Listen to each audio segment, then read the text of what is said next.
तो hello dear student, कैसे हो? उम्मीद करते कि आप अच्छे नहीं बल्कि बहुत ही अच्छे होंगे, खुश होंगे। इस वीडियो में क्लास 10 का जो good and service tax chapter है मैथमेटिक्स का, उस मैथमेटिक्स चैप्टर का एम.एल. अग्रवाल साहब का जो किताब है, उस किताब का एक्सरसाइज 1 का सवाल नंबर 2, इसको हम हल करेंगे, सॉल्यूशन करेंगे। ओके, लेकिन सॉल्यूशन करने से पहले हम सवाल को एक बेहतर तरीके से समझ लेते हैं। ठीक है, तो चलो बिना किसी टाइम वेस्ट करते हुए शुरू करते हैं सवाल को समझना। सवाल में बताया गया है, a shopkeeper buy goods worth ₹4,000 and sell this at a profit of 20% to a consumer in the same state. Okay, if GST is charged at 5%, fine. क्या क्या फाइन करना है वो तो बाद में देखेंगे, पहले जो मैंने इंग्लिश में पढ़ लिया उसको एक अपना दिमाग से सोचते हैं। पहले क्या बात है, जो एक शॉपकीपर कुछ सामान खरीदे है, उस सामान का कीमत क्या है? उस सामान का कीमत है 4,000। ओके, कोई दिक्कत नहीं। दूसरा बात क्या है, प्रॉफिट करेगा। प्रॉफिट कितना % करेगा? प्रॉफिट यहां पे जो है वो है 20% प्रॉफिट करेगा वो शॉपकीपर। ठीक है। तीसरी बात है, जीएसटी कितना %? जीएसटी कितना %? 5% है। ठीक है, थोड़ा बहुत पकड़ में आए हैं। सवाल है कि कैसे इस सवाल को सॉल्व करें, हाउ टू अप्रोच। सवाल को कैसे हम APPROACH कैसे हम अप्रोच करें, सबसे पहले इस चीज को देख लेते हैं, समझ लेते हैं, उसके बाद सवाल को सॉल्यूशन करेंगे। ओके, तो चलो पहला सवाल जो था, the selling price excluding tax of the goods. मतलब है सेलिंग प्राइस निकलना है ऑफ द गुड्स, वो सारा सामान का सेलिंग प्राइस निकलना है, लेकिन एक्सक्लूडिंग टैक्स। एक्सक्लूडिंग मतलब टैक्स को छोड़ के, तो टैक्स को छोड़ के सेलिंग प्राइस कितना होगा? सिंपल सा बात है, 4,000 तो लिखना है। हाँ, मान लो ये जो कॉलम है इसका कीमत है 4,000। कितना? 4,000। आप खुद को एक शॉपकीपर मानो। हाँ, मान लिया।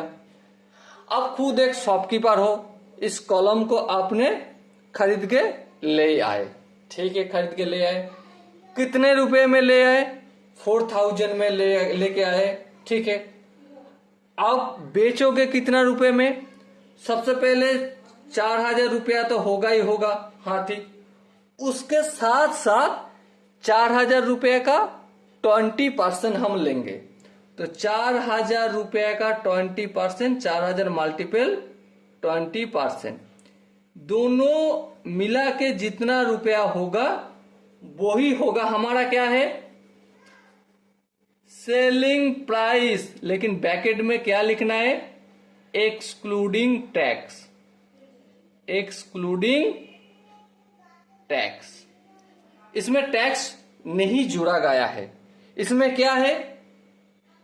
सामान को खरीदने के लिए जितना रुपया लगा वो, और प्रॉफिट, मतलब purchasing price plus profit price, दोनों को जोड़ के क्या बना? सेलिंग प्राइस बना, लेकिन एक्सक्लूडिंग टैक्स से। ठीक है, थोड़ा बहुत समझ में आई होप आपको आए होंगे। दूसरा जो सवाल था, central GST paid by consumer. देखो, सेंट्रल जीएसटी और स्टेट जीएसटी अलग से यहां पे कोई चीज मेंशन नहीं किया गया है, तो इसका मतलब जीएसटी जो 5% है इसको दो हिस्सों में बांटा जाएगा। एक है सेंट्रल जीएसटी, कितना, आधा 2.5% होगा। और स्टेट, यहां पे तो जी लिखना होगा, मैंने एस लिख दिया। और स्टेट जीएसटी कितना है, वो भी 2.5%, और दोनों मिला के 5% हुआ। ओके ठीक है, थोड़ा बहुत समझ में आया है। सवाल क्या था, central GST paid by the consumer. सोचो एक बार ध्यान से, किस चीज का, कितना रुपया का आप जीएसटी लोगे कस्टमर से, कंज्यूमर से, इस चीज को सोचो एक बार, कितना रुपया जीएसटी लोगे। भाई जो सेलिंग प्राइस है उसका ही तो हम जीएसटी लेंगे। हाँ बिल्कुल, तो सेंट्रल जीएसटी कितना होगा, यहां पे सेलिंग प्राइस, ये जो बादल बना के सेलिंग प्राइस लिखा है ना, इसका कितना परसेंट, 2.5%, 2.5%। कैलकुलेशन करेंगे, कैलकुलेशन करने के बाद जो आएगा वो दिखा जाएगा। दूसरा बात है state GST paid by the consumer. तीसरा सवाल है ना, state GST paid by the consumer, तो स्टेट जीएसटी कितना होगा, okay, state GST, state GST कितना, यहां पे जो सेलिंग प्राइस होगा एसपी, में उसको एसपी लिखते हैं, उसका 2.5%। और 2.5% क्यों लिखा, ये भी मैंने यहां पे बता दिया। ठीक है, चौथा जो सवाल था क्या था, the total amount paid by the consumer. Total amount कितना रुपया पेड करेगा। सबसे पहले परचेजिंग प्राइस, हाँ 4,000 रुपया उसको पेड करना होगा। उसके बाद प्रॉफिट, भाई एक बार सोचो, इस कॉलम को खरीदने के लिए 4,000 रुपया खर्चा हुआ, मैं प्रॉफिट ले रहा हूं, किससे प्रॉफिट ले रहा हूं, जिससे बेच रहा हूं उससे ही तो प्रॉफिट ले रहा हूं ना। तो जिससे बेच रहा हूं उसका नाम क्या है, कंज्यूमर, तो कंज्यूमर से ए वाला प्रॉफिट भी लेंगे। ए कितना है पता नहीं, कैलकुलेशन करने के बाद जो आएगा वो दिखाया जाएगा, 4,000 इंटू 20%।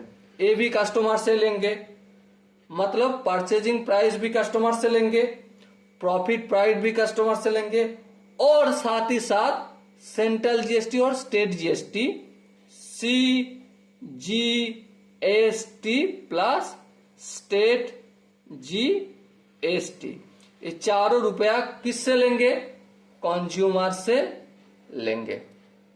ओके, कैसे अप्रोच करना है, आई होप आपको थोड़ा बहुत समझ में आ चुका है।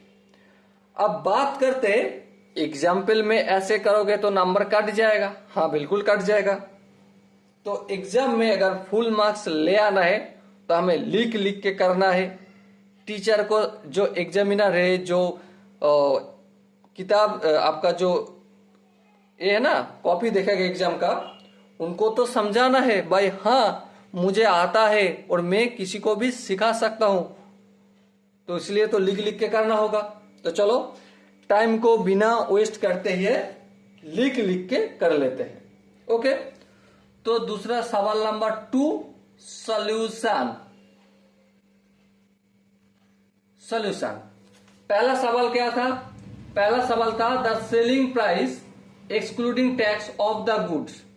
इसको निकालने के लिए मुझे क्या करना होगा, actual price, ACTUAL, actual price of the goods, of the goods कितना है, 4,000। हाँ बिल्कुल, सवाल एक का मैं सवाल कर रहा हूं, ठीक है। when sold the goods at profit of 20%, तो प्रॉफिट कितना होगा? प्रॉफिट 4000, इसका 20%, 4000 इंटू 20%। कैलकुलेशन करना होगा, हाँ कर देते हैं।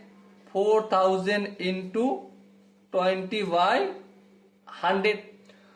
और कैलकुलेशन अगर किया जाए तो A0 और A0 घूमने चला जाए, A0 और A0 ये भी घूमना चला जाए, तो कितना? 2 4 8 होगा, यहाँ पे 0 यहाँ पे 0, तो कितना हुआ प्रॉफिट?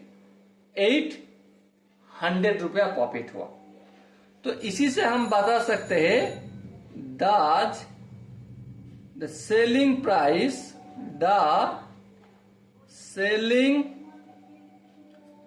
प्राइस ब्रैकेट में एक्सक्लूडिंग, ब्रैकेट में क्या लिखना होगा? Excluding tax. हम यहां पे टैक्स को नहीं जोड़ रहा है। The selling price of goods is 4000 रुपया प्लस 4000 क्या है? Purchasing price plus profit price equal to 4800 रुपया। ओके, समझ में आ गया। दूसरा सवाल क्या था? Central GST. तो सबसे पहले द जीएसटी चार्ज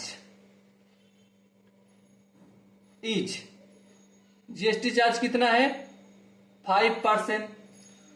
तो ऑथोएव central GST paid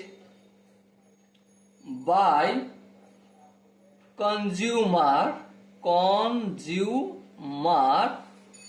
equal to क्या होगा? 2.5% ऑफ एसपी। हाँ, एसपी मतलब सेलिंग प्राइस। यहां पे छोड़ो, हम एकदम लिख देते हैं सेलिंग प्राइस। इसे हम कैलकुलेशन करें तो सेलिंग प्राइस कितना है? 4800 रुपया। हाँ ठीक है, इसके साथ साथ 2.5 और परसेंटेज हट जाएगा तो 100 हो जाएगा अपन में। ओके, तो इसे हम कैलकुलेशन कर लेते हैं। हाँ बिल्कुल कर लेते हैं। तो 4800 इंटू 2 पॉइंट था, पॉइंट को हटा देते हैं, उसके बदले में 3 को हम नीचे डिवाइड कर देते हैं। ठीक है, 1020 1020 घूमना चला जाए, 25 को काटे तो 5 5 25 और 5 2 10, 2 और यहाँ पे काटे तो कितना होगा? 24 को 2 से मल्टीपल करे तो 48 आएगा। तो 24 और 5 को मल्टीपल करे तो कितना होगा? 5 4 20, उनमें 0, 5 2 10 और कितना हाथ में था?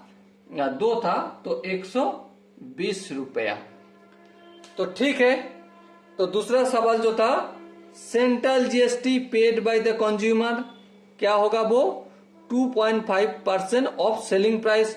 सेलिंग प्राइस था 4800 रुपया, उसका 2.5% मैंने कैलकुलेशन किया और कितना रुपया हुआ? 120 रुपया। ऐसे ही जो तीसरा सवाल था उसे भी कर लेते हैं। State GST paid by consumer equal to क्या होगा? 2.5% of selling price. Okay, selling price कितना है? 4800 इंटू 25/100, पॉइंट को भी हटा दिया, इसके बदले में 10 नीचे ले लिया। इसको देखो, एक कैलकुलेशन है, एक कैलकुलेशन एक ही है। हाँ, तो कितना होगा? 120 रुपये होगा। ठीक है, कोई दिक्कत नहीं। चौथा जो सवाल था वो एक बार ध्यान से पढ़ लेते हैं। चौथा सवाल क्या था? चौथा सवाल था the total amount paid by the customer. तो लिख लेते हैं the total amount paid by the consumer. तो कितना होगा? सबसे पहले सेलिंग प्राइस, वो तो देना ही होगा। सेलिंग प्राइस कितना है? 4,800। तो मैंने 4,800 लिख लिया। उसके बाद जो सेंट्रल जीएसटी है वो कौन देगा? कस्टमर ही देगा, उसको भी ऐड कर देते हैं। उसके बाद जो स्टेट जीएसटी है वो कौन देगा? अरे भाई वो भी कस्टमर ही देगा, तो ये 120 भी इसको ऐड कर देते। तो इसको अगर ऐड करें तो कितना होगा? अब खुद से कर लीजिए, मैं कर लिया हूं 5,040 रुपये होगा। ओके, आई होप ये जो सवाल था आपको 100% समझ में आ चुका है। अगर कहीं पे भी किसी जगह पे भी आपको दिक्कत आए कि नहीं मुझे ये वाला चीज तो समझ में नहीं आ रहा है, कैसे करूं, क्या करूं, तो कमेंट बॉक्स किस लिए है? कमेंट में बताओ कि भैया मुझे इस जगह समझने में थोड़ा नहीं ज्यादा दिक्कत आ रहा है। ओके, तो इसी के साथ मैं अपना वाणी को खत्म करते हैं। मिलते हैं अगला वीडियो में। चैनल को सब्सक्राइब करना मत भूलिए। तब तक के लिए बेस्ट ऑफ लक। जय हिंद।